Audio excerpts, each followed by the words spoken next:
ಸಿದ್ದರಾಮಯ್ಯ ನಮ್ಗೆ ಇಷ್ಟ, ತುಂಬಾ ಇಷ್ಟ. ಅಧಿಕಾರ ಹೋಯ್ತು ಅಂತ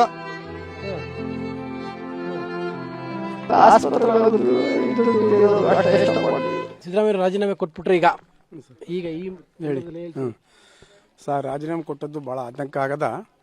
ಸಮಾಜದಲ್ಲಿ ಇನ್ನೂ 2 ವರ್ಷ ಮುಂದುವರಿಬೇಕಾಯ್ತು. ಅವರು ಹೈಕಮಾಂಡ್ ಮಾತಿಗೆ ತಲೆಬಾಗಿ ಅವರು ನುಡಿದಂತ ನಡೆದಾರ. ಆದ್ದರಿಂದ ನಮ್ಮ ಇನ್ನೂ 2 ವರ್ಷ ಇರಬೇಕಾಯ್ತು ನಮ್ಮ ನಾಯಕರು ಅಂತ ನಮಗೆ ಭಾಳ ದುಃಖ ತಂದುಬಿಟ್ಟದ ಈಗ. ಆದ್ದರಿಂದ ಚಿಕ್ಕ ವಯಸ್ಸಿಂದ ಸಿದ್ದರಾಮಯ್ಯ ನೋಡಿದವರು ಆದ್ದರಿಂದ ಎಲ್ಲ ಜನಾಂಗದವ್ರು ಶೋಷಿತ ಪರವಾಗಿ ಧ್ವನಿ ಎತ್ತಿ ಮಾತಾಡಿದವರೇ ಸಿದ್ದರಾಮಯ್ಯ ಅವರು ಬಿಟ್ಟರೆ ಅರಸು. ಇನ್ಯಾರು ಶೋಷಿತ ವರ್ಗದ ಪರವಾಗಿ ಯಾರೂ ಮಾತಾಡಿಲ್ಲ. ಈ ಊರಿನ ಬಹಳ ದೊಡ್ಡ ಹೆಮ್ಮೆ ಹೆಮ್ಮೆ ಸುಪುತ್ರ. ಇನ್ನು ನೆಕ್ಸ್ಟ್ ನೋಡೋ ನಮ್ಮ ಜನಾಂಗದಲ್ಲಿ ಇನ್ನೂ ಸಾಧ್ಯವಿಲ್ಲ. ಏನು ಇಷ್ಟೊಂದು ಅಳ್ತಾ ಇದ್ದೀರಿ? ಅಧಿಕಾರ ಹೋಯ್ತು ಅಂತ ನಮ್ಮ ಸಾಹೇಬರು ಒಳ್ಳೆ ಕೆಲಸ ಮಾಡಿದ್ರು, ಇನ್ನೂ ಮಾಡೋರು. ನೀವು ನೋಡಿದ್ರಲ್ಲ ಈ ಸಿದ್ದರಾಮಯ್ಯನವ್ರನ್ನ? ನೋಡಿದ್ರೆ ಬಟ್ ಅವ್ರು ಇವತ್ತು ಅಧಿಕಾರದಲ್ಲಿ ಇಲ್ಲ. ಈಗೇನು ಬೇಸರ ಆಗ್ತಾ ಇದೆ? ನಮ್ಗ ಬೇಜಾರ ಆಯ್ತದ. ಅವ್ರು ಇನ್ನೂ 2 ವರ್ಷ ಇರ್ಬೇಕಾಯ್ತಿತ್ತು, ಏನ ಕೊಟ್ಬಿಟ್ರು, ಆಯ್ತು ಬಿಡಿ. ನೀವು ಎಷ್ಟು ವರ್ಷದಿಂದ ನೋಡಿದ್ರಿ ಅವ್ರನ್ನೆಲ್ಲ?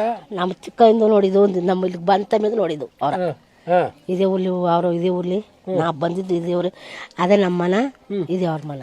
ಇವೆಲ್ಲ ಅಕ್ಕಪಕ್ಕ ಬನ್ನಿ ಮನೆಯವರು, ಅಕ್ಕದ ಮನೆಯವರು. ನಿಮ್ಗೆಲ್ಲ ಬಹಳ ಖುಷಿ ಆಗಿತ್ತು ಅವ್ರು ಸಿಎಂ ಇದಂಗೆ ಬರ್ ಖುಷಿ ಆಗಿತ್ತು. ಏನ್ ಮಾಡಿ ರಾಜರಾಜ ಕೊಟ್ಟರು ಹೋದ್ರ ಬರ್ದೆ. ಪಾಪ ಅವರು ಹಂಗೆ ಇರ್ತಿದ್ರಲ್ಲ ನಿಮ್ ಜೊತೆಗೆಲ್ಲ. ನಮ್ಮವ್ರಿಗೆ ಎಲ್ಲ ಅನುಕೂಲ ಮಾಡಾರ. ಸಿದ್ದರಾಮಯ್ಯ ಅಂದ್ರೆ ನಮ್ಗೆ ಇಷ್ಟ, ತುಂಬಾ ಇಷ್ಟ. ಅನ್ಕೊಂಡಿದ್ರ ಇನ್ನು ಬಹಳ ವರ್ಷ, ನಾವು ಇನ್ನೂ 2 ವರ್ಷ ಇರ್ತಾರ ಅಂತಿದ್ರಿ. ಅವರೆಲ್ಲ ಇಲ್ಲೇ ಆಡ್ ಬೆಳೆದವ್ರಲ್ಲ? ಇದೆ ಇಲ್ಲಿ ಆಸ್ಪತ್ರೆಗಳಿಗೆ ದುಡ್ಡು ಇದ್ದಿದ್ದವ್ರಿಗೆ ಅಷ್ಟ ಕೊಡ್ತಿದ್ರು. ಏನು ಇದ್ದ ಕುತ್ಕೊಂಡಾರ ಅಂತ ಬಾಡೋರು ಬಾಗ್ರು. ಊರಿನ ಮಗನ್ ತರನೇ ಇದ್ರು ಅವರು. ಬರೀ ಅವ್ರೇನು ಅವರ ಕುಟುಂಬಕ್ಕೆಲ್ಲ ಇಡೀ ಊರಿಗೆ ಮಗನ್ ತರ ಇದ್ರು, ಮಗನ ತರ ಇದ್ರು ಸಹ ನೋಡ್ಕೊತಿದ್ರು. ಅದೇನು ಇದು